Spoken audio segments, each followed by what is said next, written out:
This is Meltdown Live, presented by MyBookie.ag. Use code NEXTROUND at MyBookie.ag for double your initial deposit. You sign on to make a deposit, they double it with code NEXTROUND at MyBookie.ag. Bet anything, anytime, anywhere. MyBookie.ag. This is the Meltdown. We're live here with you, broadcasting from the Culver studio. I am Tim Melton, so happy that you have made the trek here to us live, 2 o'clock Central, 3 o'clock Eastern, every single day. Make sure you hit that thumbs up button for us and subscribe if you haven't already. Hit that little notification bell so that way you never miss when we go live. Joining me here in the Culver studio, as always, the one, the only EG. Hey. How are you? Good. Excellent. Yeah. Tyler? I'm Good. back. You are back. That's a great way to start that. For some reason, I wanted to say we're under sort of a winter weather watch here in the Culver studio. That's a watch, not a warning yet, EG. Oh, It's a Lord. watch. We're monitoring situations here.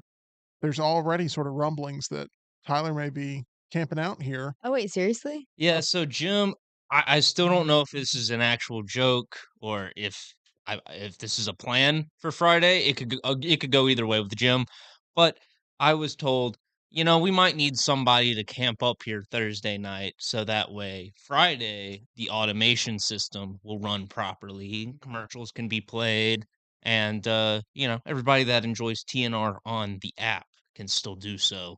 But we'll be running the show remotely. There's a chance Tyler So you would is. sleep here to accomplish that Thursday night? Yeah, I mean, I'd either sleep here or I'd hike up here early Friday morning. Yeah, there's a lot of excitement here with what could be some snowfall in the Birmingham, Central Alabama area. Northern Alabama, definitely, but my daughter gets very excited for snow. We got some snow flurries on Monday, and that was fun. She's been excited about a couple of things here lately. She really loved the DVD Blu-ray unboxing from yesterday. Good. I felt bad at one point though, because there's a point in that unboxing where we get to the Hotel Transylvanias. Yep. She's like, "Oh my gosh, I've always wanted those." And that's like one of the only things I gave to Tyler. So Oh. I'm like, it'll be okay. I've still got him in my car. She can have them. No, this is why I She did, gave me the shadow toy. She It's did. only fair. this is why I didn't want to tell you this though, Tyler. She immediately started streaming them. Like she's like, I guess I'll Oh. just stream them. And I'm like, yeah, that's probably the better I option there anyway. So suppose. don't worry about it. You hang on to those. Give them to your dad.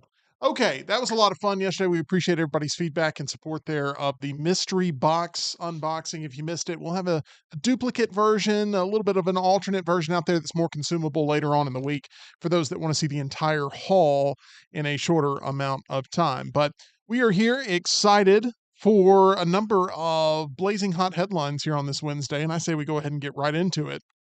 Starting off with this, Tom Holland is suiting up, this time to play a lawyer in the upcoming adaptation of John Grisham's novel The Partner for Universal Pictures. Do you see Tom Holland as being the studious type to play a lawyer? You were initially going to be a lawyer in life. I was going to be a lawyer in life. And my first reaction to hearing that was I do not picture Tom Holland in that role at all. He's very boyish to me. You don't think he would be a compelling lawyer? You don't think? No. Maybe it's like The Good Doctor, but he's a lawyer and he's like, this really smart Yeah. lawyer. Maybe. Is he gonna say I am a lawyer? Potentially. He just seems like he'd kind of be like wearing the costume as a suit, not really going to work as a lawyer. Does that make sense? I see it. There's rumors out there that him and Zendaya are engaged. That's like a thing. Yeah, Zendaya pulled up to the Golden Globes with a big old ring on her Ring finger. on the finger. And I like the way she debuted it in the little paparazzi walk. And she just is like this and then boom. So we're buying that they're engaged? Yeah. Yeah. Okay. Didn't they say something about it that they wouldn't announce it, you just know kind of thing? That sounds That like sounds them. like something they would Yeah. do. I haven't seen that. I did see Tom Holland say recently that like when he does become a father and is married and everything with kids, you just won't see him. Yeah, we He'll be- talked about Yeah, that. he'll be last playing week. golf. Yeah.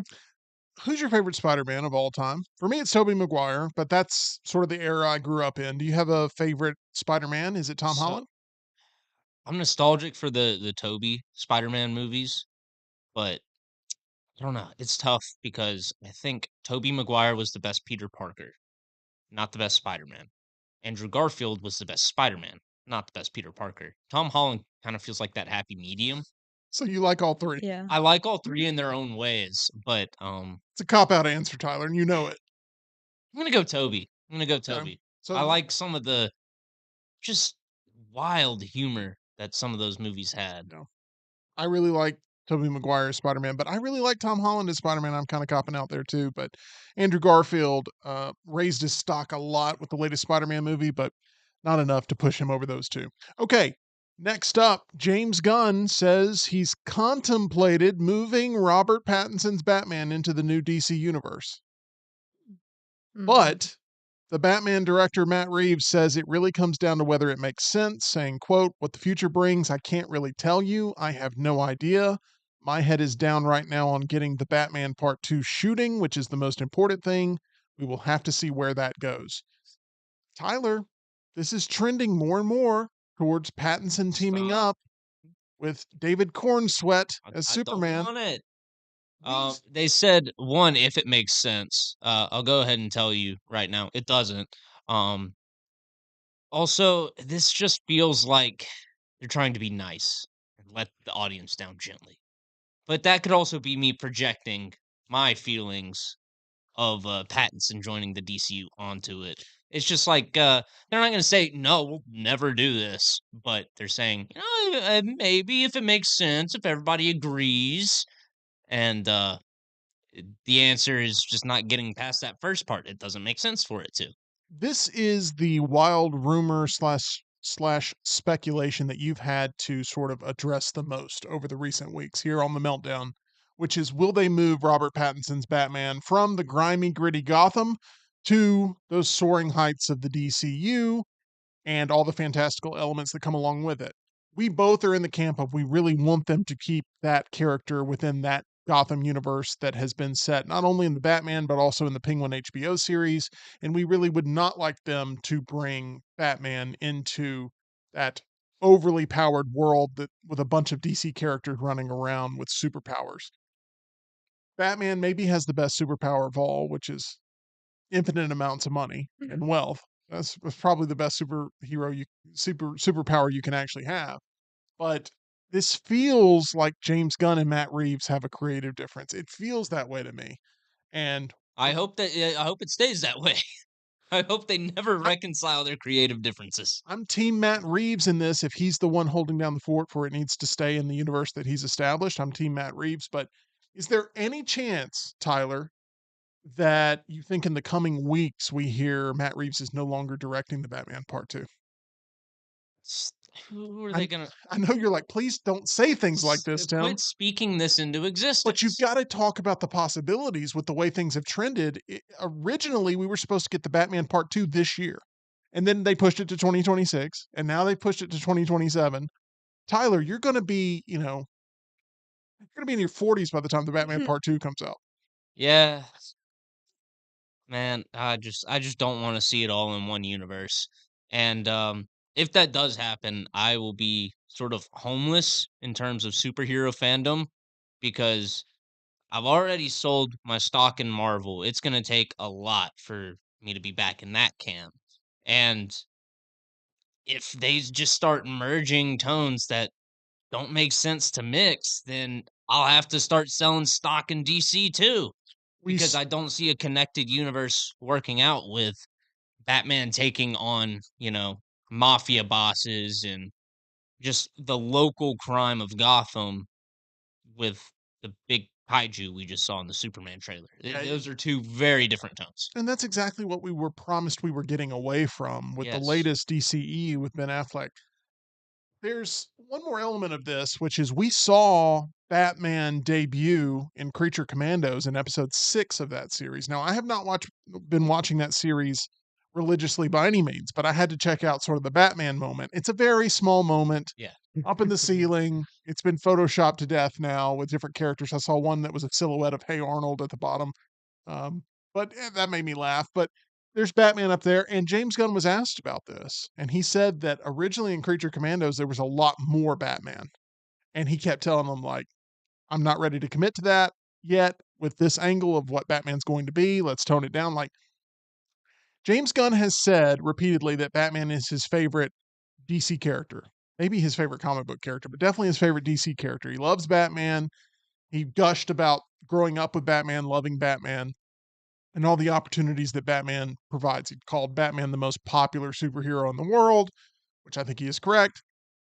And he wants to make sure his version of Batman is right within the DCU.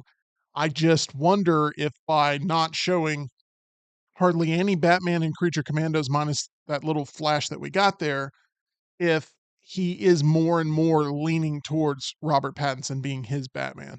That sort of established already Bruce Wayne. And we'll see, Tyler. I know it's frustrating every single time I bring it up, but this is a story that continues to develop. And as a fan, it frustrates you, it frustrates me.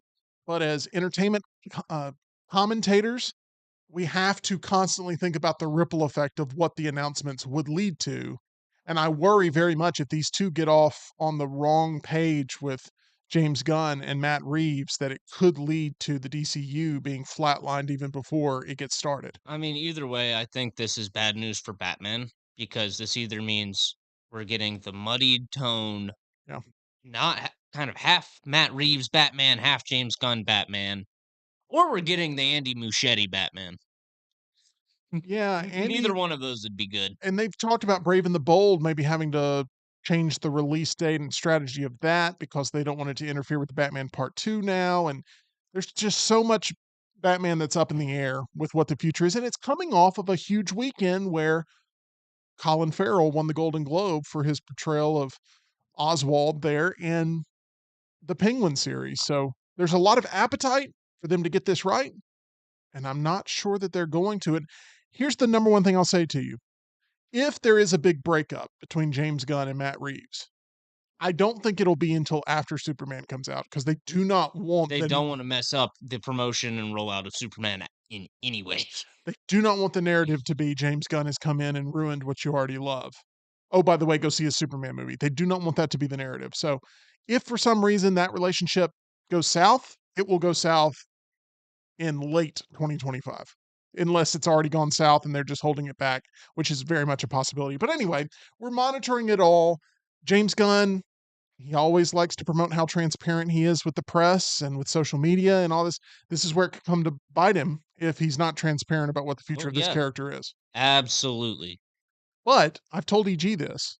You should hold out faith for James Gunn's Superman because he was the writer of both Scooby-Doo movies that you love so And much. taking inspo from Top Gun Maverick. That is correct. So, EG, I want to say something else about the mystery box yesterday that we did. Okay. It amazed me how many movies you loved out of the mystery box when, you don't have 50 movies that you love. And for No. some reason, about, 17 of them. I would say about 32 of them Oh. actually, you had some sort of connection to. Yeah, I feel like my movie viewing was much more consistent in the earlier years of my life. So a lot of those, went through the docket at the McWhorter household. Now I don't consume as much, but I know them. You definitely I do. know them. You brought a lot to the table yesterday. Thank you. Okay, which by the way, today later, we have EG bringing a lot to the table when it comes to fashion advice Yeah. for all the You guys- men, all yeah. the guys. Stay tuned for that little chat room. I call them little chat room. That's like Yeah, that's endearing. little chat room. Little chat room. I mean, you just grab little chat room by Little the chat cheeks. room. Little You chat said room. something. We're making Tyler's job impossible catching We all are, these we are. angles, by the way. Yeah. Who did I said something was little the other day and you're like, you said the same reaction. What was that? And it was really funny. It was something that I did not need to call little. I'll think of it. Don't. Chris I- Farley. Yeah, I don't think No, it's Chris Farley. it was like something college football related. I'll think of it. I don't know. That jogged my memory. Little Jalen Milrow. I don't that know if that wasn't was it it. or not. Yeah. No, sorry. Anyways. All right. I'm sure it was a fun time. Let's move on to this.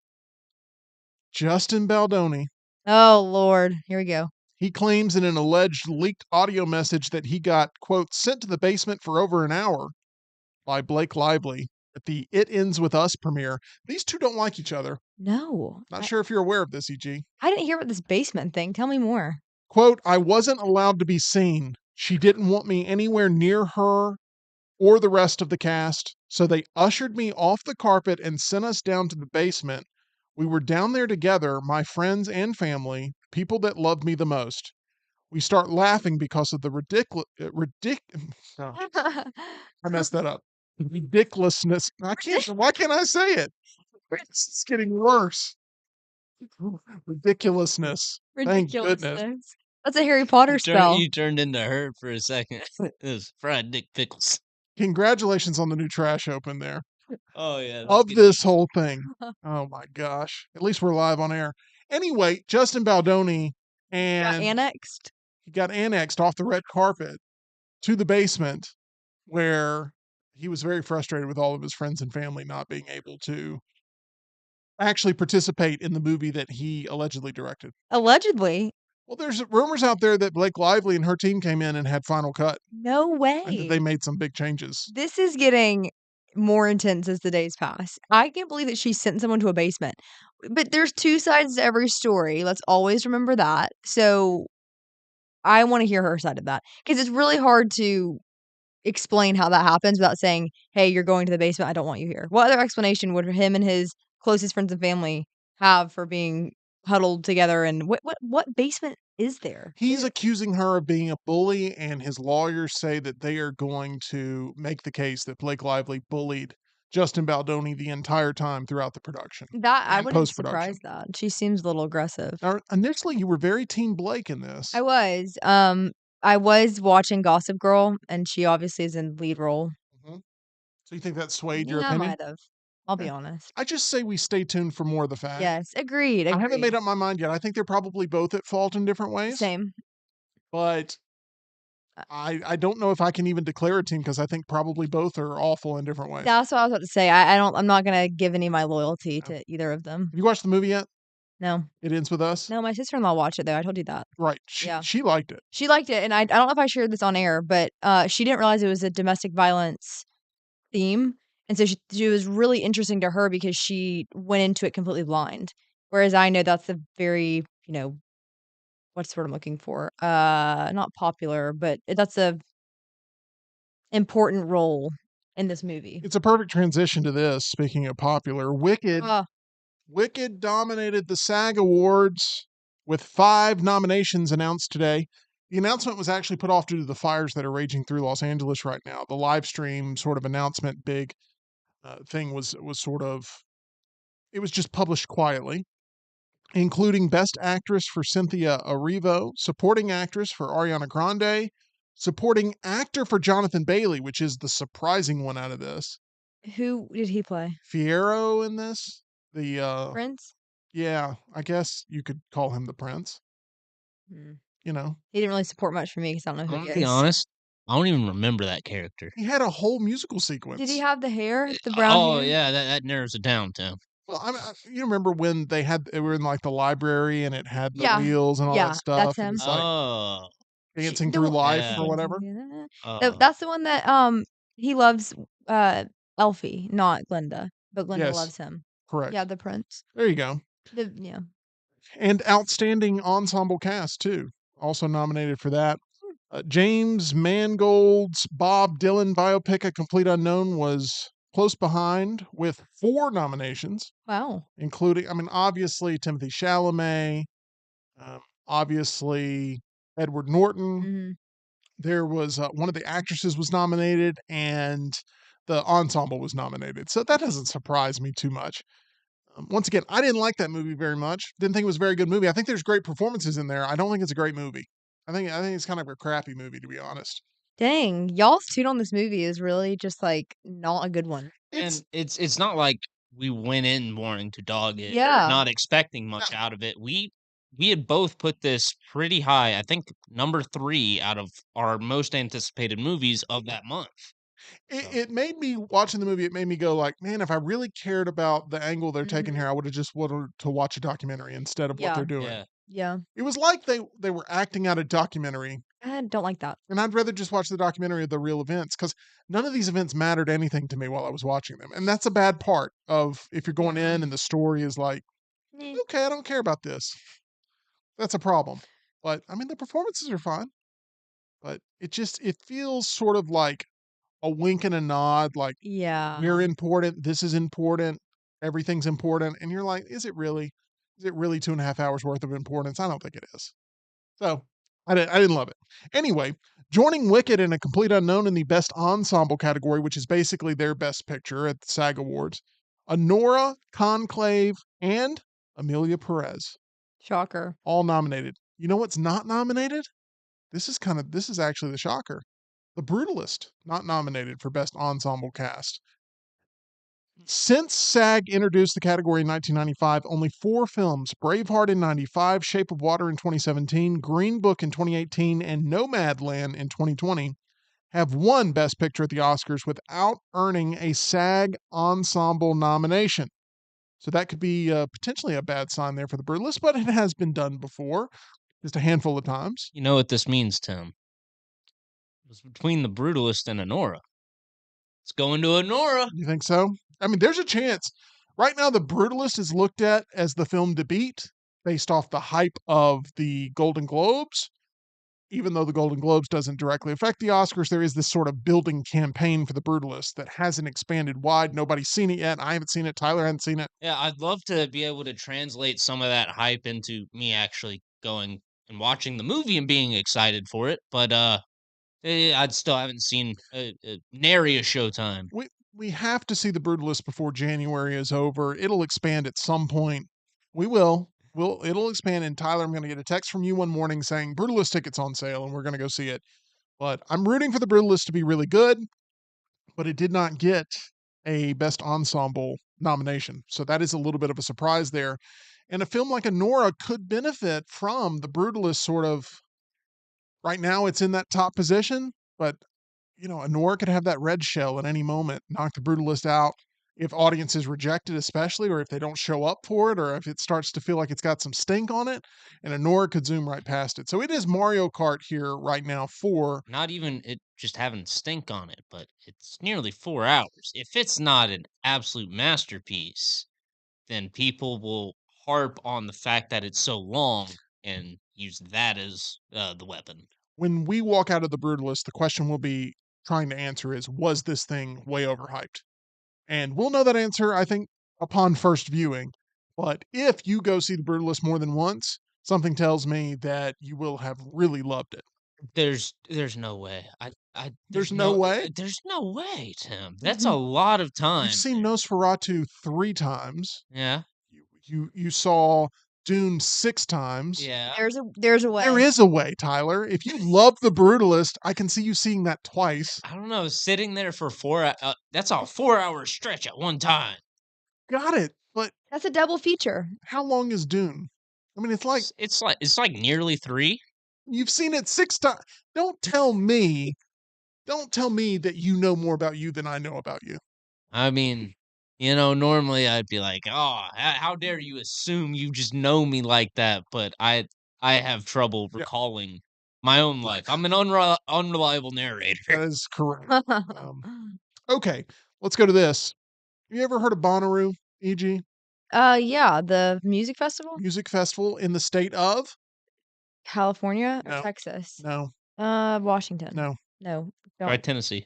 Tennessee? It was multiple choice. I mean, she had 50 Wait, plus Washington, D.C. Could have gone through there. Is Bonnaroo country? No, It's like EDM, I thought. no, it's a mixture. Oh. It's a mixture of all different types of music, but it's like a festival where people, they camp out and they don't shower very much and they, Gross. enjoy Like Coachella? going into tents and listening to music. And Yeah, they're listening to music in there. okay, I didn't realize how much you hated Bonnaroo, but No, I don't. we have learned who the headliners are for the 2025 Bonnaroo Music and Arts Festival, taking place June 12th through the 15th, 2025. So if you want to be out in the summer heat, it is located there on the Bonnaroo Farm, located just 60 miles southeast of Nashville in Manchester, Tennessee. Did not know that. I want you guys to put these in order from Ooh, okay. favorite to least favorite of the 4 acts that are the headliners. Olivia Rodrigo, Tyler, the Creator, Luke Combs, and Hozier. Is it Hozier? Am I pronouncing that right? So there's for me it's Tyler the Creator, and then I wouldn't go see the other 3 if they were playing in my backyard, as Ryan Brown says. Okay, for me, opposite of that, Luke Combs wouldn't care about the other 3 if they're playing in my backyard. Yeah, this is a bad headline group. Well, that's what we got. I'm actually, out of these 4, I'm the biggest fan out of these Oh. 4 of Olivia Rodrigo. Oh, really? I think Olivia Rodrigo has some good music. Yeah. I really do think that. I think she's a great lyricist. Yeah. I think so. She is being compared to the next Taylor Swift. Yeah, I think that ship has sailed. I think everyone was, like, ready to anoint her the next Taylor Swift, and now it's like she's got Fizzled. so much competition where she's trying to keep up with I all feel Like like there were 3 or 4 people in the past year that people were trying to push as the next Taylor Sabrina Swift. Carpenter, Sabrina Carpenter, Olivia Rodrigo, Olivia Rodrigo, and Chappell Roan. Chappelle Roan. Chappelle Rowan. Who was the other one? I There feel was like there was another even one. another one now. Gracie Abrams. Oh, Who? I've never heard of that Exactly. name. But Olivia Rodrigo, they're part of the group. But there we go. If you want to go to Bonnaroo, those are the 4 headliners. There'll be tons more acts too, but those are Yeah. the big 4. I like Hosier. I think this is Hosier. Hosier. I think it's Hosier. Yeah, Hosier. I like Hosier. Hosier. Hosier would. He's kind of depressing though, his tunes. Yeah, I Yeah, I agree. can't imagine going to a festival and mean, just, like, like, work jamming out to song? "Take Me to Yeah. Church." Yeah. I agree. Okay, this is one I debated even getting into. I didn't want to depress everybody, but here we are. Um, The View is officially set to expand. Oh, really? Oh, boy. No way. Why am I doing this story? This is a waste of time.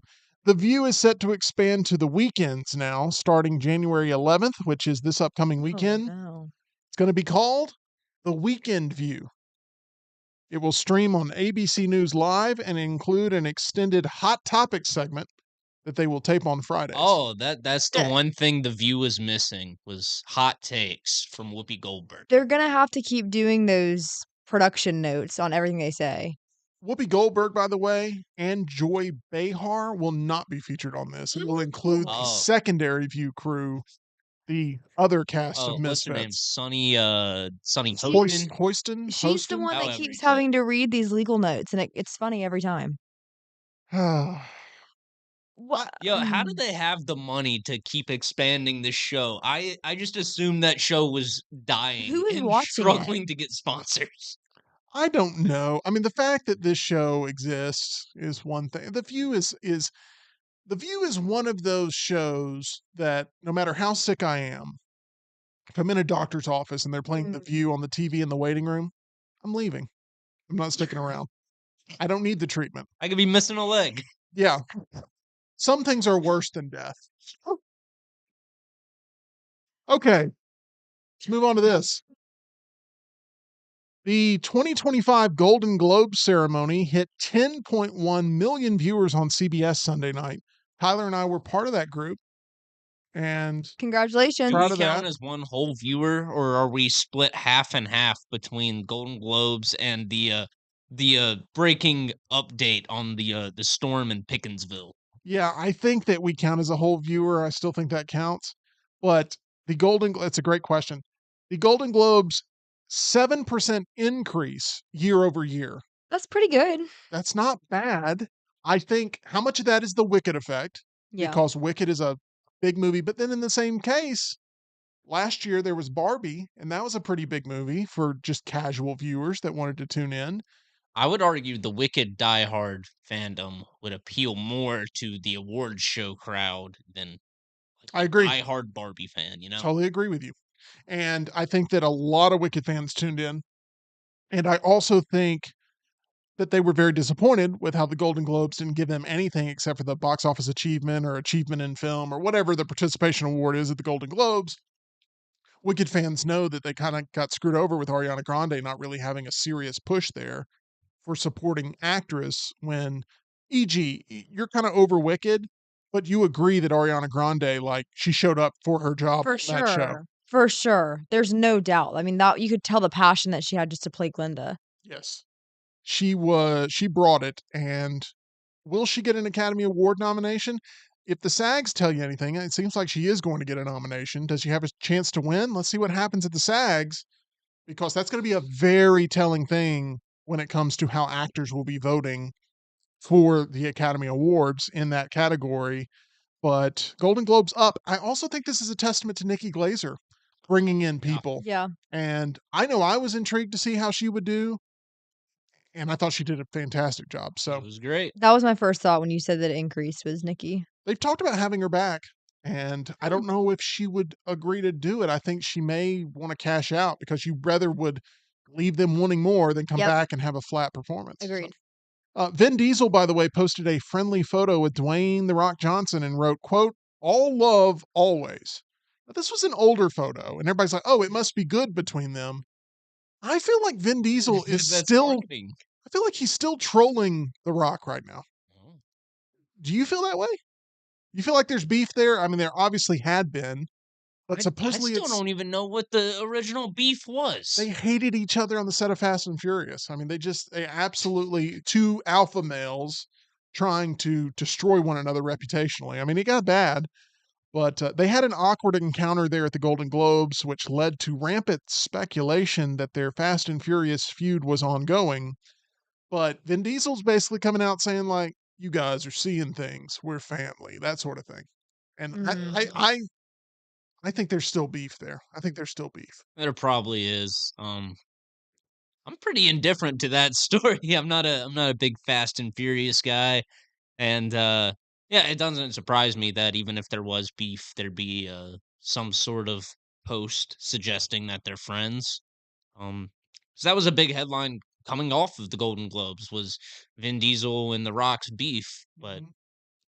it's probably just best for Fast 11 whenever that comes out, or is it still Fast 10 Part 2? You're asking the wrong guy. You're I asking the wrong I don't guy. know. I don't watch those. Whenever the next one I'm is. still waiting for Tokyo Drift 2. Yeah, Who knows if we'll ever get it. Okay. it's the best one. Matthew Perry gifted Lisa Kudrow the Friends cookie jar on the last day of filming the series back in January 2004. 20 years later, and after Perry's death, Kudrow discovered the note he left inside the jar for her. Uh-uh. And she went on to, she didn't disclose what was on the note, but she said timing is everything. But she hadn't opened the cookie jar, and she opened it and found a note from Matthew Perry. I thought that was a nice That is story. so sweet. It's the exact opposite of the View story. Yeah. It's Yeah, like, it this one kind of is. warms the heart there, but she felt like it was kind of divine intervention that she found it now Yeah, I would agree. compared to back in 2004. It wouldn't have been, I mean, she probably, truthfully, that note would be lost to mankind if it was open back then. So it's cool that it was full circle moment. E.g., you have great penmanship. Yes. Tyler went after my penmanship one day. It's made me very uncomfortable ever since to ever write anything ever again. How did I do that? Well, I was showing you something, and you were like, "Whoever wrote this has horrible handwriting." I was like, "I wrote this, Tyler." And Oh, I remember when we were going through submissions of the yeah, Dune popcorn bucket. And yeah, I was like, who even wrote this one? I was like, "Me, I wrote that one." Yeah. Anyway, it was in a hurry. But the point is, E.G. has great penmanship. Is that what it's called? Yeah. Penmanship? Like, is there another word for it? Handwriting, No, there's another. Is there another word? calligraphy. I guess so. Handwritten notes more important than people know, in your opinion? 1,000,000%. I love a handwritten note. I was writing handwritten notes the last 2 days, actually. Oh, okay. Yeah. Well, do you use a quill pen, with some fresh ink? No, I previously had calligraphy pens that were very old fashioned. I prefer just a ballpoint pen and a Sharpie. Yeah. Okay. Well, that kind of ruined the whole. No plumes. Yeah. All right. Okay. I was hoping you'd at least lie about it or something, and I love using quills to do calligraphy. yeah, Yep. that's all I needed to know. Okay. I want you writing a letter as if you're John Adams or something. That's what, in my mind, you're doing. Okay. I'll work on that. We move on to this. The movie Carry On, a movie we have all seen this past year. Carry On? Yeah. You remember Carry Yeah. On? Wait, does this have to do with my handwriting? No. Wait, why do we bring that up? We were talking about handwritten notes from Lisa Kudrow. Oh, sorry. I was not tracking there. See, Lisa Kudrow had a cookie jar. Okay. She opened it up and there was a handwritten note in Yep, there. there it And I went, is. "You like handwriting notes?" There it And is. now I'm like, "Carry On," and you're like, "What does that have to do with me? This is about me." Okay. What was I fortune the other day? Um, You will soon be the center of attention. constantly interrupt. No, my gosh. Okay. Keep going. All right. Carry On has entered Netflix's top 10 most viewed movies of all time with 149.5 million views and counting. The director says, quote, "We don't have any plans for a sequel, but if audiences wanted a sequel, families wanted a sequel, And if we had an idea that would spark and live up to the original, maybe we would do something. But right now, there are no plans. I I don't want to spoil Carry On for those that have not seen it, so I'm not going to. What I will say is, if they're planning a sequel that very much feels and looks and sounds like the first one, it's impossible to do, in Yep. my opinion. Yeah, Agreed. So, it would be, but just to preface all this, I don't believe Netflix whenever they or any other streaming site when they put out stats. S- I I can't see gotcha. it, so I don't believe it. They do have investors that they don't want feeling like they're getting fake information. So that gives me some hope that it's authentic. But once again, what is considered a view? What is considered Yes, a watch? So there, because you can't just like set down your remote while a movie is highlighted on there right. or something will start playing. So I'm with you in that. I'm totally with you in that. And you're right that these numbers could be inflated. We never know, et cetera, et cetera. However, you would see where Carry On would be very clickable for a majority of Netflix viewers, absolutely. I'm not. and word of mouth on it has been very positive too. Yeah, I don't doubt that it has that many views, but I just doubt it when Netflix says it Okay. or any other streaming company. It's like this is the most viewed thing ever Right. because they say it every time. You hate big tech, is what I'm hearing. You don't trust the messaging of big tech. Why not have the view count available? It would be very simple, and then you could actually see like how well things are doing, and foster a sense of competition between different series or different movies. I actually got triggered there when you said The I View did again. too. I did Yeah. too. I thought we were going back down that rabbit Oh trail. yeah, let's make sure the View is live on Netflix so they can corner that Yeah. market too. All right, let's go to I this. need more whoopee. Tyler, that's a 70s match game joke there. Let's go to this. If you're having to sleep up here, by the way, and monitor the automation system, Oh, I'm gonna go insane. yeah, Oh. be tougher to obtain that. Let's go with this. It's a bad segue. Let's talk about holes.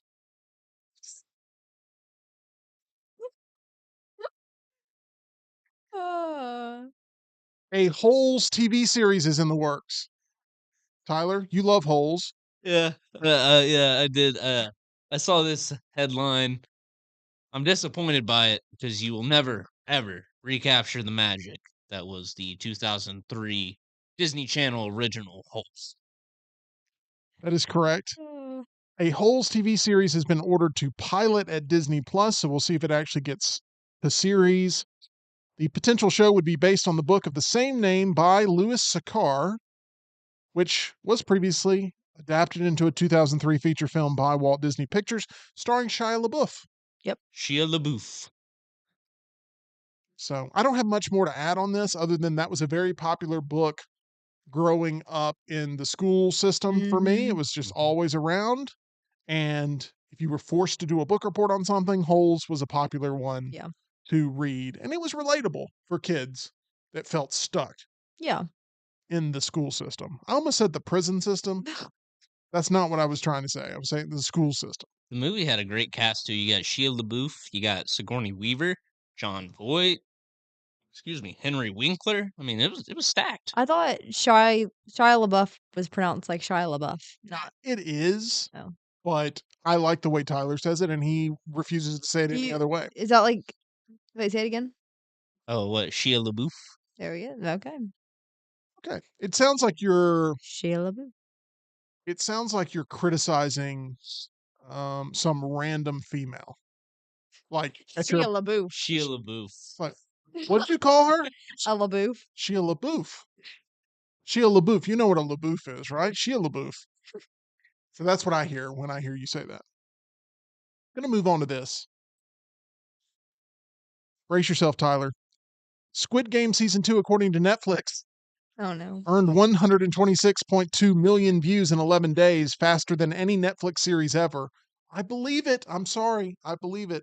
But obviously, they use this for promotion to say, hey, everybody, this is what everybody's watching. Come click on this. Because you know, and I know, and EG knows, we've got a million streaming services now. So you have to pick which streaming service you're going to watch. Then when you get on there, you have to pick what type of genre of thing you're going to watch on that streaming service, it's Mm. too much. It is too much.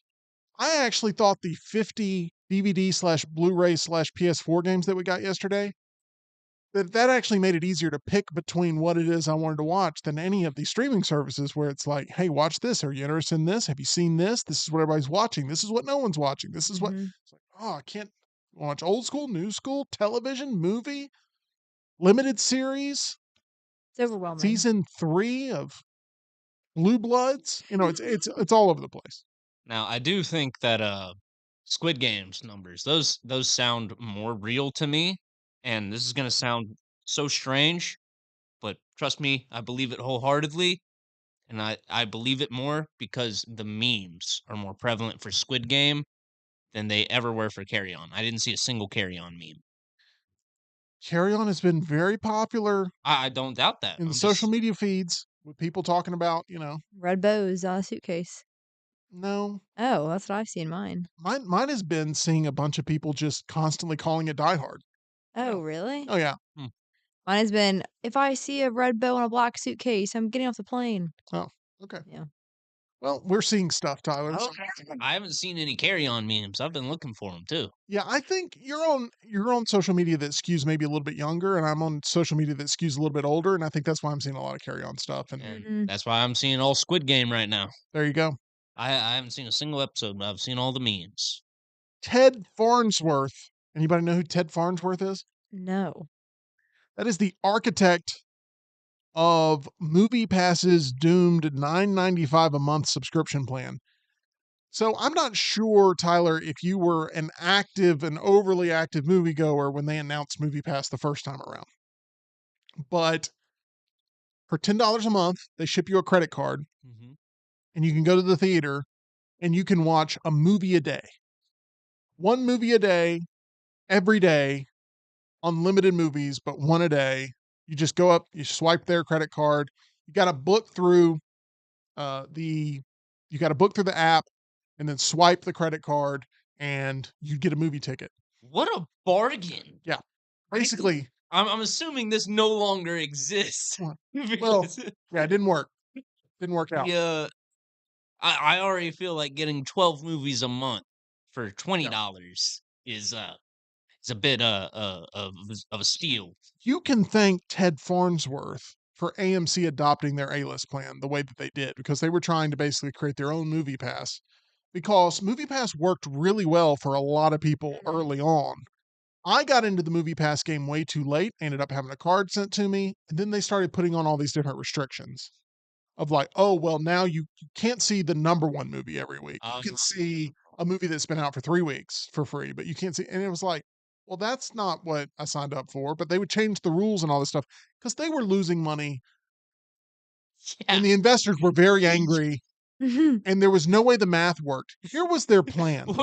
Okay, yes, please tell me. I want to know what their plan for making any kind of profit was with this. Here was the plan. Undercut movie theaters by giving people this credit card that gave them unlimited movies basically for $10 a month. And then go to the theaters and go, now everybody's got our card, so you have to give us a cut of your concession profits, or else we're going to blacklist your theaters from Oh, wow. our movie pass. So they wanted a percentage of it was like the mafia almost. It was like, hey, you like running your little corner store here? Well, it's time to start patting our pockets with, what we do to provide protection, that sort of thing. Movie Pass was going to the movie theaters going, you've got to give us a cut of your concessions, which we know is the lifeblood of movie theaters. They make Yeah. very little off the ticket. They make their money primarily off the concessions. So was it a typical split for tickets then? Because customers are paying Movie Pass $10 a month, but Movie Pass is having to reserve all these tickets for way more than that. Yeah, Movie Pass wasn't making any money off the tickets themselves. They were making money just strictly off the subscriptions and the hope that they would gain enough market share and leverage to then be able to weasel their way to big paydays in order to keep the theatrical exhibition industry alive. Well, the problem is when they muscled up and said, give us all your money, theater said, no. And not only no, we're going to create our own plans and we're just going to eliminate you from existence. And then they ran out of money. and MoviePass basically was doomed. Anyway, Ted Farnsworth pleaded guilty yesterday to defrauding investors in the company. Oh no. So we'll see what the sentencing is like, but Ted Farnsworth pleading guilty to defrauding investors with MoviePass. There is some documentary out about this. I lived it, so I'm gonna have to go watch it because I gotta find out how on earth they thought they were gonna make any money. MoviePass still exists, by the way. What- Let me check into this. It still exists. There's a different group running it or something, and they got different plans, but MoviePass may be something you need to look into, Tyler. Wait, find out how MoviePass can save you 30% or more on movie tickets. What's the point anymore at that point? Well, we'll look into it. Have you heard about Army Hammer, by the way? His name has come up a few times. Wait, Oh yeah, he's gonna be in The Dark Knight. listen to this. Army Hammer really hadn't heard his name until last week. He was in Gossip Girl. And I saw a TikTok about how weird he is. His name was Gabriel. And he defrauded people in Gossip Girl. Speaking of that, tie together with a bow. Say back to you. Back to you. Thank you very much, EG. Army Hammer, that's our Army Hammer report of the day. Set for the lead role in a movie called The Dark Knight, a vigilante thriller. That's not going to confuse anybody. The fact that it's called The Dark Knight and it's spelled the exact same way, by the way. Kicks off production January 27th in Croatia. Army Hammer says our movie is very different from Chris Nolan's movie, so there's no danger of confusion. We're already Sure. confused. So the best part, you know who's directing it.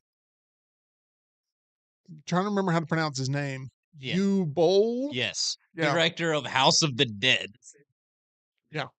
Army Hammer's turning down projects left and right. Yeah, to be he's able- turning down projects left and right. Going to UA Bowl.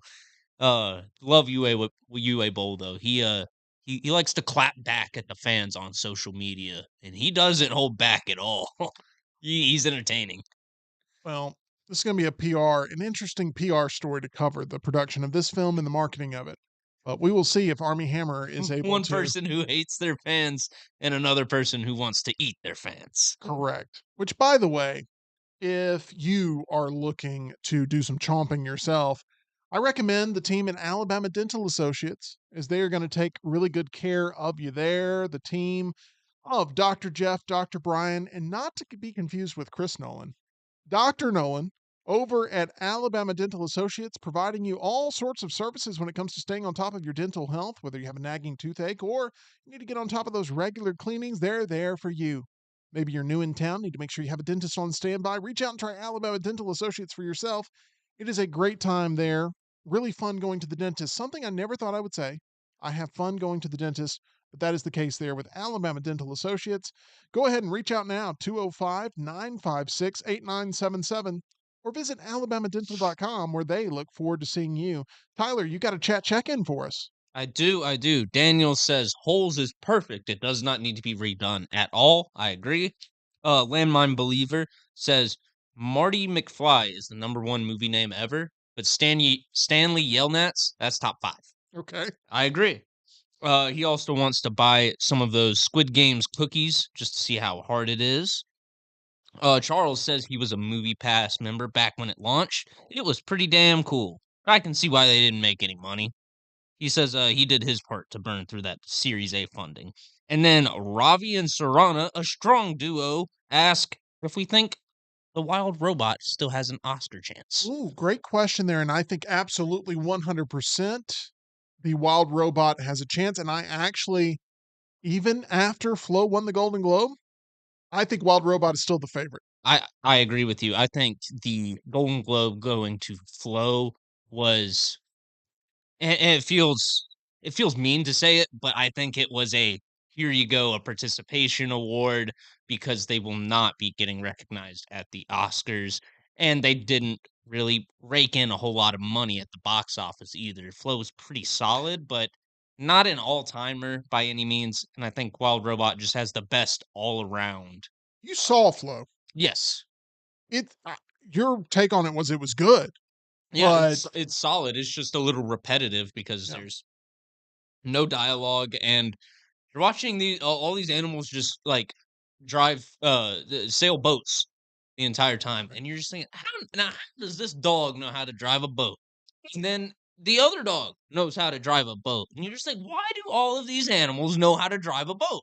Sound like Jerry Seinfeld. What's the deal with these animals and boats? This is going to, I think, still turn out in favor of the Wild Robot at the Oscars, but we shall see. That's my early gut reaction here. We've got 3 more headlines to get to here before we get to our Meltdown Countdown today. Jacob Elordi from Euphoria fame. He played Elvis in the movie Priscilla. He's popping up everywhere now. Set to star in Ridley Scott's post-apocalyptic thriller The Dog Stars for 20th Century, placing Paul Mescal, who ran into scheduling issues with Sam Mendes' Beatles anthology. They're making a Beatles movie from Sam Mendes, and the young cast is going to be electric. It's going to be a lot of fun to see that come together. I know if there's any movie that Spud's going to be excited for, it's a Beatles movie. Mm-hmm. I do wonder if he's seen the Bob Dylan movie so far. Last I checked with him, he has not. But I think I'm probably, I don't know, not too pumped up for a Ridley Scott post-apocalyptic thriller called The Dog Stars just yet, but I know nothing about it. Obviously, we'll see more marketing and promotion once they shoot this thing, but is Jacob Elordi the real deal with it? Is he going to be a draw? He stars in Guillermo del Toro's Frankenstein this year. It is in my top 10 most anticipated, but I think that it's still undecided whether or not he's going to be a star for years to come. He's just fine, in my opinion. Nothing special. Like, I think in the show that got him as much attention as it did. I think he's one of the weaker actors to come out of that show with a movie career. I think Zendaya's better, Sydney Sweeney's better, um, Hunter Schafer, Coleman Domingo. Coleman Domingo. So I think he's kind of riding their coattails in a bit, and that's not to say he's a bad actor, No. but I don't think he is the draw Here- that every other person in that show is. I have not seen Priscilla, so I don't know how his Elvis really was. But the thought is, can he play against type ever? Can he not just be the pretty boy in whatever it is that he's playing? Does he actually have the chops? And we're going to see in the coming years whether or not he ends up making it over that threshold. Florence Pugh says she will not do roles like Midsummer anymore because, quote, Yeah. I definitely felt like I abused myself in the places that I got myself to go. There have been some roles where I've given too much and I've been broken for a long while afterwards. Yikes. Do we buy this as So- legitimate?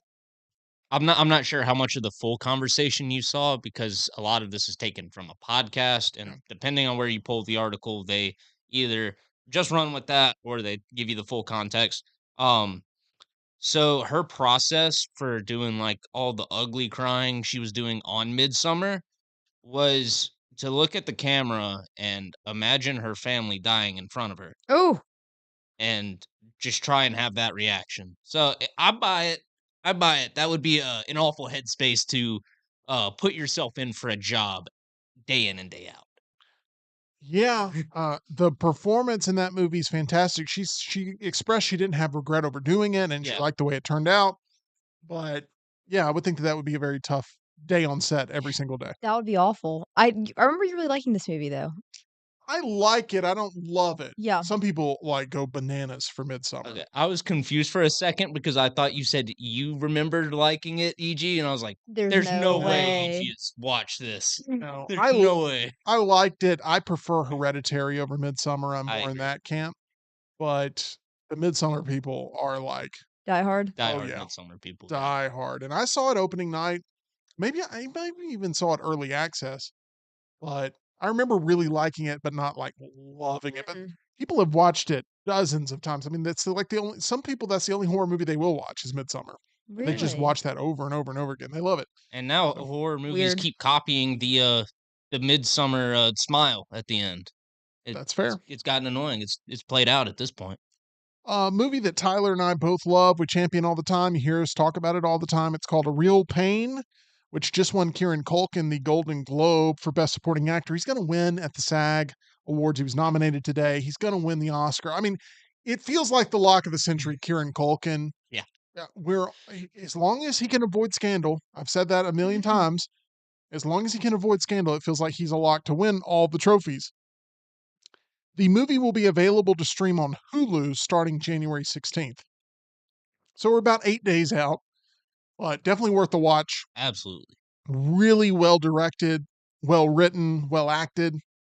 It's just, if you're in the right headspace, A Real Pain is a great way to spend some time connecting with the movie.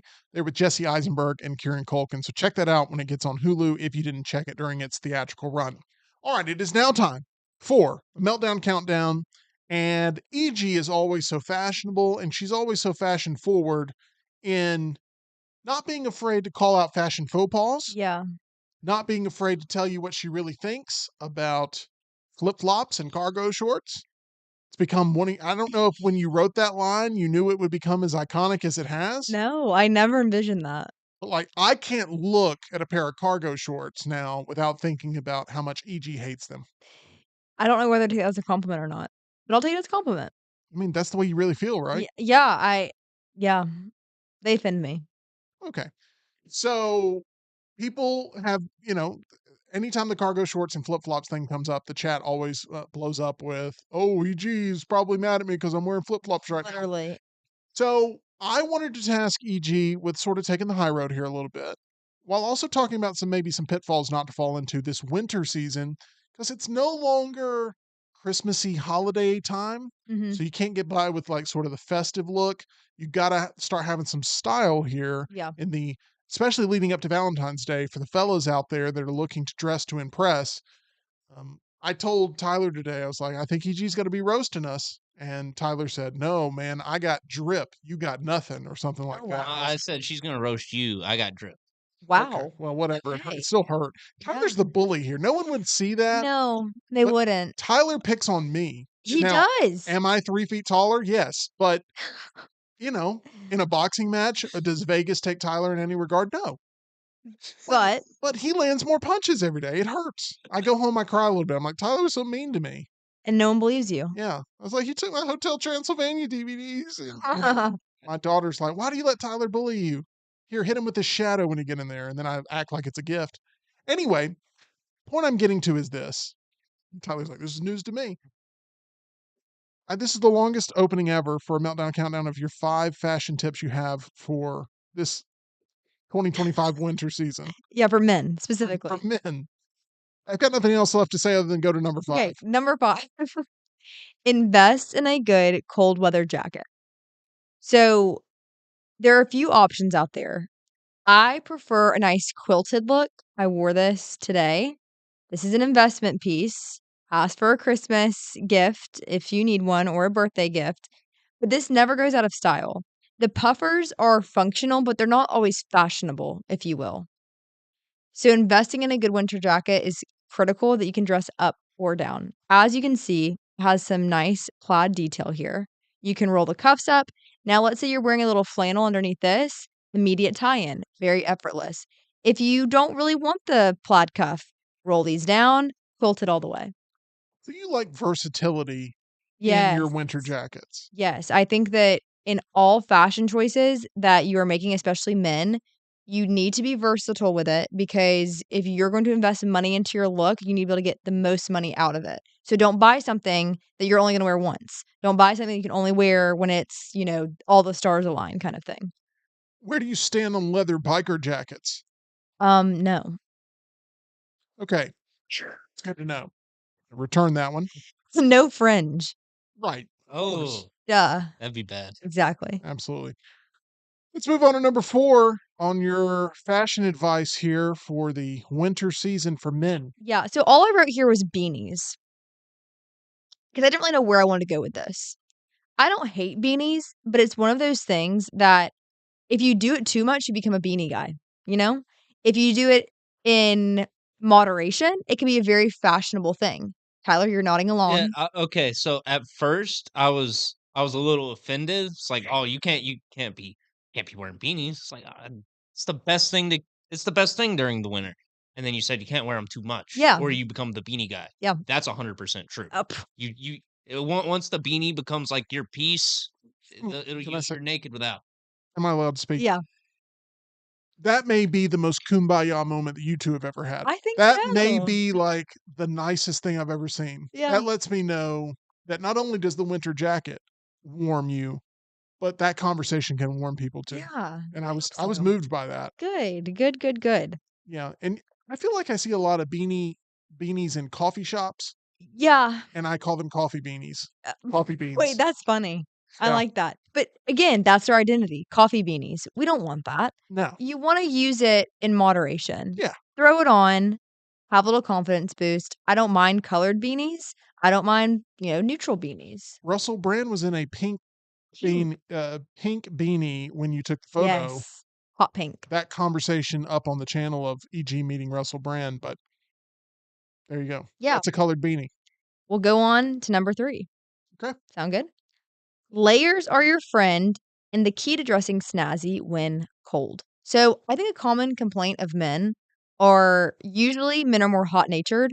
And so the thought of piling on the fashion and the layers and the clothes can be a little intimidating and a little uncomfortable, if you will. That is why I also recommend staying away from the puffer moment because the puffer is it's a lot, right? It's a lot. Instead, go for layers. Go with a nice button down or a polo. You can go short sleeve. Do the quarter zip. Do a nice quilted jacket. You will look so much more put together. Now, I understand that at times a vest is necessary, and that's why I'm including this. I love a vest. I think it's a great option to have in your wardrobe. Your first vest, though, go for a neutral, go for a black, go for a navy, and feel free to mix in, listen to this, Okay. an athletic vest, okay? An athletic material vest with a quarter zip with some nice pants, and I'm okay with that. Okay. It's good to know. Yeah. I had a puffer jacket that was this big coat. It was a big Yeah. coat and it would make noises every single time. Save It it was for like, the slopes. Save it for the slopes. and it made my legs look like toothpicks Mhm. because it was like this huge jacket. And so I looked very odd in it, but I wore it for a good 5 years. Yeah, that's why I also say, and it should be just understood, invest in things that fit you.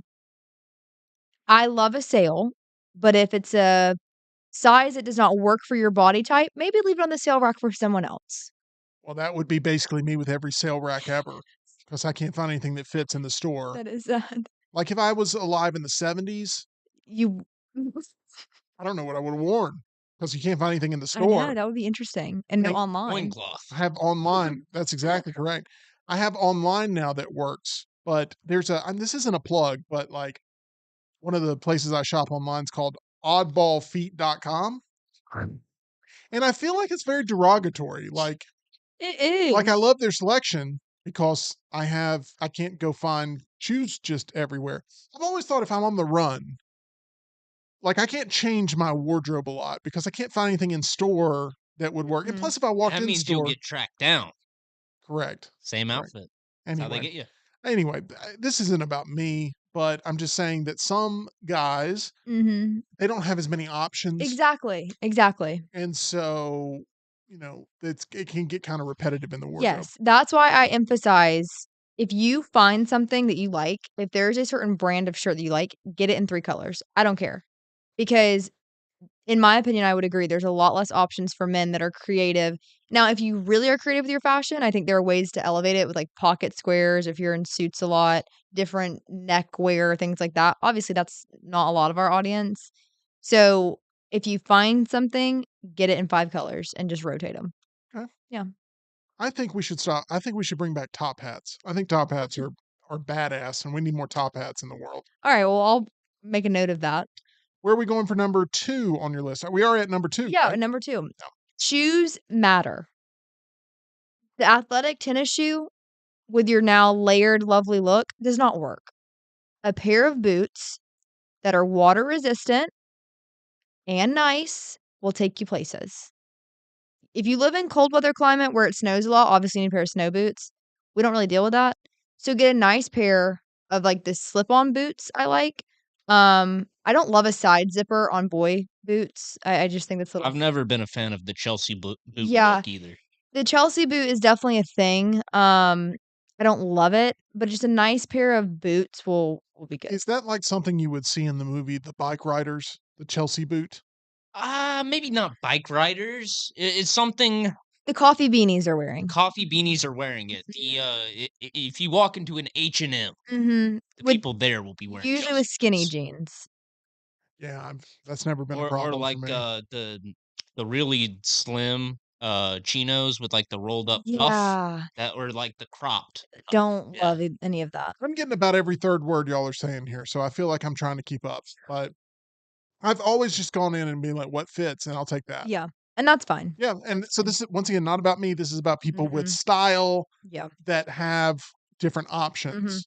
And I Yeah. appreciate you being transparent about what it is that makes winter fashionable for guys as we now move on to number one, unless you have any honorable I have mentions. one honorable Let's mention. get to it. And my opinion is that in the winter, denim should lean a little darker.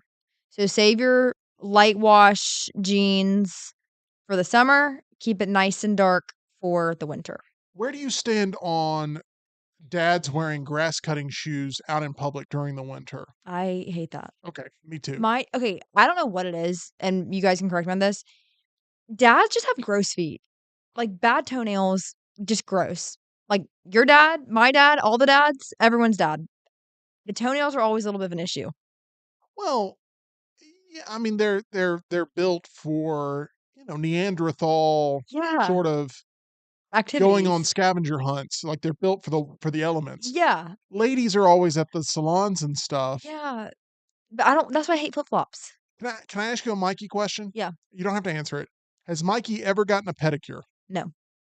Would you be okay with Mikey starting to get pedicures? I think it'd be kind of weird. Oh, okay. So you're not to the extreme of like, No, men should get pedicures. but it's more like just be kind of aware of what you're working with. Yeah, if you have a toenail fungus, go get it taken care of. Solid advice here on this winter fashion statement. We're on a winter fashion watch 2025. Let's move on to our chat for a chat check-in real quick before we get to that number one coveted spot on this Meltdown Countdown. All right, Hunter asks a good question, Okay. and, it's one that affects me as well. Okay. He says, so Jays, no go on Jordans as part of the shoes because I agree, shoes matter. They're the foundation of your house. Well, interesting question, Hunter. When I say athletic tennis shoe, I'm thinking of your Hokas, your On Clouds, your Brooks, things like that. I like Jordans. I own Jordans. I wear them for basketball season. I think they're an incredible shoe. If you're a collector, they're a good investment piece. My brother got a pair of Jordans actually for Christmas and a pair of Dunks. Um, there's a time and place for them. I don't mind them, but if we're dressing up, I don't always love like the casual shoe Oh, you with don't it. you're not someone who likes when sportscasters or anybody wears some Jordans with the So, suit. okay, this is my thing. I think it's appropriate in that setting because it's a sports casting environment. Okay, but not But for formal events. no. And okay, sometimes there's a theme, people. You have to follow the theme, which is called Texas casual or something. Texas there's a phrase where you're supposed to wear a nice cocktail attire with tennis shoes. You're the expert here. You I were know, brought on I to be know, the I expert. know. I don't know I'm any of this stuff. embarrassed. I like Um, Texas toast. That's what I I like. do like Texas toast. But there is a time and a place for the average Joe. I don't know. I just don't become the Jordan with the nice outfit guy. Don't become the beanie guy. Don't overuse the Jordan with the nice outfit moment. Okay, we move on now to that coveted number one spot of the biggest fashion advice that you can give for guys here in the winter season. What are we going to? Stop trying to be cool and wear shorts when it's 20 degrees. Stop trying to be cool and wear shorts. You mean Stop trying to be cool? Yes, wear. Yeah. Oh, okay. I was gonna take out the stop trying to be cool. That's why I hesitated for a second, but I'm gonna keep it. It's cold outside. We're all cold. If you pull up in your shorts and you're like, "Oh, it's not even cold outside," it is. It's weird. You're not getting a medal. You're not getting a cookie. See, I feel like I wore shorts a lot in high school in the cold months because it was just comfortable throughout the day, like you're on the move all the time. That's different, but then there's also people who will do it as almost like a flex. Yeah. Cold doesn't bother me. They're like True. that same person that brags that they didn't get sleep last night. Yeah. And but I ran 4 miles this morning. It's like no one cares. Bro, Bro. Yeah, that's not even cool. No. Oh, you're cold. And you know what gets me too? What I'll up, be spikers? That sort of thing. I'll be bundled, like, in line at, like, say, Chick-fil-A, inside. "Is it cold outside?" And, yeah, it is. You're the weirdo that are in a cut-off T-shirt and shorts. That's weird. So just stop. Take a moment. I agree. Sort of, it's time to grow up, Yeah. quit being so, you know, trying to be Mr. Cool Guy, Mr. Tough Guy by wearing the shorts. I Yeah. I do feel like that there is a certain comfort level, right, with a casual short when you're on the move. Yes, yes. But if you're not in that sort of like on the move setting and you're in a space where other people are going to be indoors for the majority of the time, makes Like, sense. if Go I'm with Yeah. the out pants. running errands, Yeah. I'll put on a pair of sweatshorts Yeah. Yeah, and yeah. a hoodie on top, but that's just because I'm in my car and then, like, Right. running in and out of the post office or something. Right, I guess a lot of it is in the delivery. Don't tell me you're not cold while you're wearing things that aren't built for the weather. Because if you're telling me you're not cold, you're probably cold. Yeah. Jay says 40-60 shorts with a hoodie is perfectly fine to me. I don't want to be smothered all over. I go shorts with a hoodie a lot on the weekends. Yeah, Do that a lot. and hear me when I say this. I am not I don't love leggings. I just like the compression all day. I don't like it. So even myself, I'll throw on a pair of shorts and, a hoodie and a vest and go out and about. I guess I'm referring more to the people that make it their life's goal to not be cold or never have the elements affect them. Gotcha. Trying to act tough, Yeah, yeah. like it's a People badge of honor. that go out in the rain, no umbrella. I knew a bunch of Yeah. people like that in college. It'd be pouring rain, and they would just be like, "Doesn't bother me." Yes. Walk out there with no rain jacket, no umbrella. Weirdos. I for a while there kept an umbrella in my car, and I was proud when it started to rain. I was like, "Oh, I got an umbrella," Yeah. and my friend just mocked me relentlessly, just like, you know, how lame for you to be prepared for the weather. The weather doesn't bother me. Like, You're not a cool guy walking into the building Soaking absolutely wet. soaked. yeah. Well, I mean, Yeah. it worked. The trauma worked because now I refuse to use an umbrella. I will let the rain just dance on my brow. You let peer pressure get to you. I did, and now you know what? I may go back umbrella because I'm around the umbrella crowd You again. should. This has been This therapeutic. has been. I've enjoyed this. You and Tyler have never been more on the same page No, ever because no. I guess he's got drip, and with an umbrella, you won't have drip. That's really the moral of this story. Hey, I Agreed. already took EG's advice on one thing. If you like something, you like the way it feels, like the way it fits, get 5 of them. That is true. I was watching WWE Raw on Monday night at the poker table, and they did a zoom in on one of the fans, and he was decked out in Supreme. And I really was like, did Tyler make it to Los Angeles? Like I said it to the whole Yeah. table. I was like, is Tyler in LA right now? But it was not you, I don't think. It was not me. But anyway, that's going to do it here for the meltdown. We've learned all sorts of things about each other. Yeah. We've got one final chat check-in. I think Tyler is combing through all your messages there. We appreciate everybody being active in the chat today as we are trying to piece together this crazy world. So Hunter says there was a guy at me and his apartment complex out walking his dog in corduroy overalls and no shirt. Oh, wow. In this climate? I believe it too. I believe it. I haven't seen it, but I believe it, and I can bet I can tell you which building it was too. I saw it was 2 days ago, I mean, when it was even colder, a guy running in just, shorts and shoes that was like had to be freezing, had to be miserable. So runners, I can kind of get it. Some runners say that like their body regulates weird when they really start getting after it, and they'll get super hot, even during this time. He was on But the highway too. Oh, no. So it wasn't just like he was in the neighborhood, like I kind of understand that. oh He yeah, was like running down the highway, yeah. and I was like, I don't know. I don't know about running down the highway with the high beams on. He Mm-mm. felt like that's a great way to put that. I feel like he was definitely looking for attention, right? Yeah. But it was like, dude, watch out. Like, I'm more worried about your safety from a couple things. Number one, getting hit by a car, but number two, pneumonia. Yeah. Like, Hypothermia. I'm worried Well, about you. Yeah. Jefferson County did announce that 3 people passed away of hypothermia I know that over was the past day or two. very sad to see. And things are, with this winter Nice. watch that we're on going into Friday, we're going to be monitoring, what it means for snowfall here in the state of Alabama. You guys weren't around for the blizzard of 93. But I'm telling you now, having lived through it, Feels the same? no. Oh. No, not even close.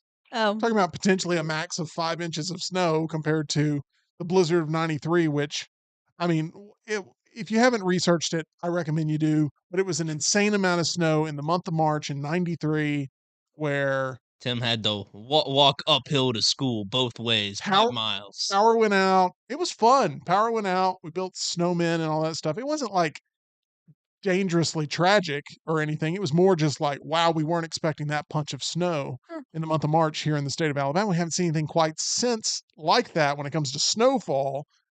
Ice, though, we had a problem with that back in 2013 or so with the, I think it was Snowmageddon, I think is what they called it or whatever. But it was pretty rough. People were stuck in their cars. It was around this time where it started to hit, and everybody was trapped at the office, and they were like, "Oh, what do we do?" And they made runs for it, and it didn't work out too well. But anyway, there's a brief history of weather here in the state of Alabama for you two. That's going to do it here for the Meltdown. We hope everybody has a wonderful rest of your Wednesday. A quick reminder, go jump on our title sponsor. That is MyBookie at mybookie.ag. You can bet on anything, anywhere, anytime with MyBookie.